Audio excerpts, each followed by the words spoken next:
Good morning, good afternoon, good evening, good night, good day to you, as depending where you are in the world.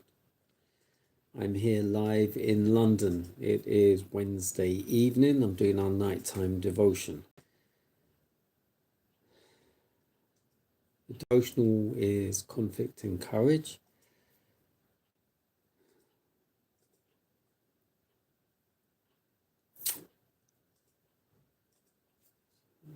Sorry, I just ran over a cat, so I'm a bit upset. The devotional is conflict and courage. The title today, He Was Like Christ.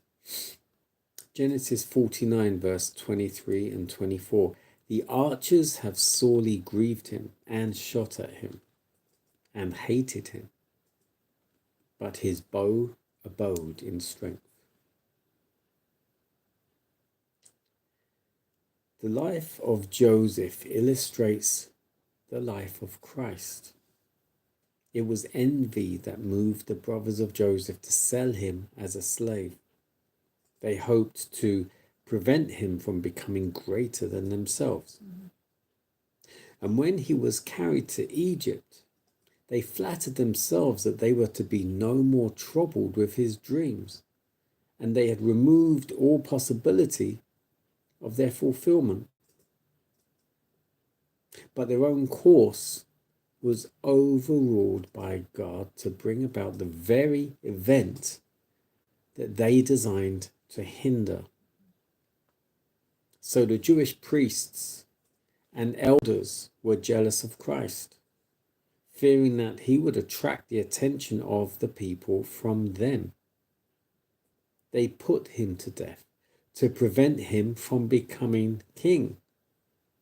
But they were thus bringing about this very result. Joseph, through his bondage in Egypt, became a savior to his father's family. Yet this fact did not lessen the guilt of his brothers. So the crucifixion of the Christ by his enemies made him the Redeemer of mankind, the Saviour of the fallen race, the ruler over the whole world. But the crime of his murderers was just as heinous as though God's providential hand had not controlled events for his own glory and for the good of man. As Joseph was sold to the heathen by his own brothers, so the Christ was sold to his bitterest enemies by one of his disciples. Joseph was falsely accused and thrust into prison because of his virtue. So the Christ was despised and rejected because of his righteous, self-denying life, was a rebuke to sin. And though guilty of no wrong, he was condemned upon the testimony of false witnesses. And Joseph's patience and meekness under injustice and oppression, his ready forgiveness and noble benevolence toward his unnatural brothers, represent the Saviour's uncomplaining endurance of the malice and abuse of the wicked men, and his forgiveness not only of his murderers, but of all who have come to him confessing their sins and seeking a pardon.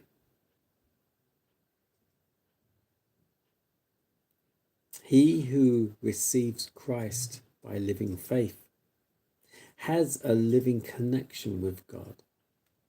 He carries with him the atmosphere of heaven, which is the grace of God, a treasure that the world cannot buy.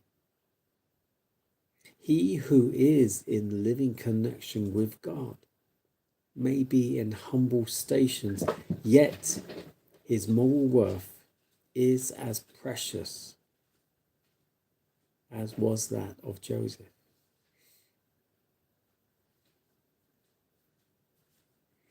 he was like Christ. So they're referring here as Joseph as to Christ. Joseph,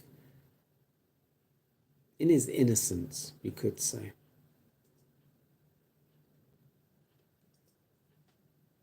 was sold much the same as Christ was. The Judas, was it however much, 25 pieces of silver, 30 pieces of silver, sold Jesus out. The brothers sold Joseph to the Ishmaelites, was it?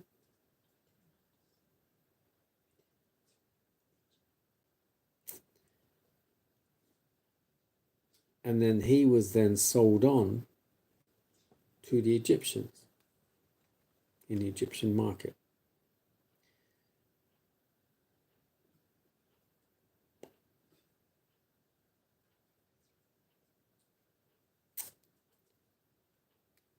Joseph was imprisoned eventually.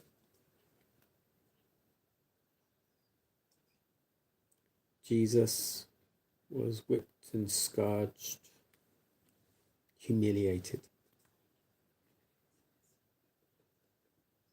Spiritually, he was in like a dungeon.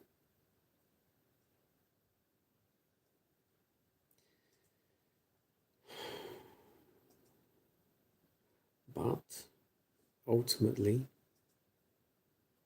they both went through all this, as it says here. Joseph to save his family and all of Israel. Jesus to save his family, all of mankind.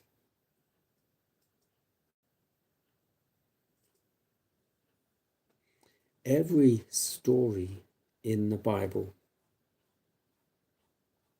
has a deep spiritual connotation.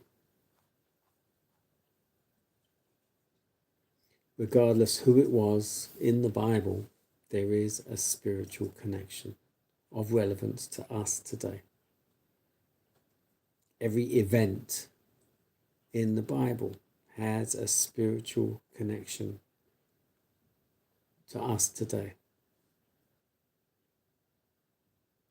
So whereby we say the Bible is a third parables, a third historical fact, a third prophecy, a lot of those stories or parables have a very deep meaning for us today.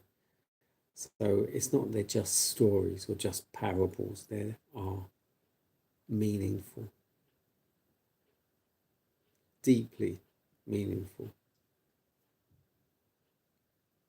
We have to read it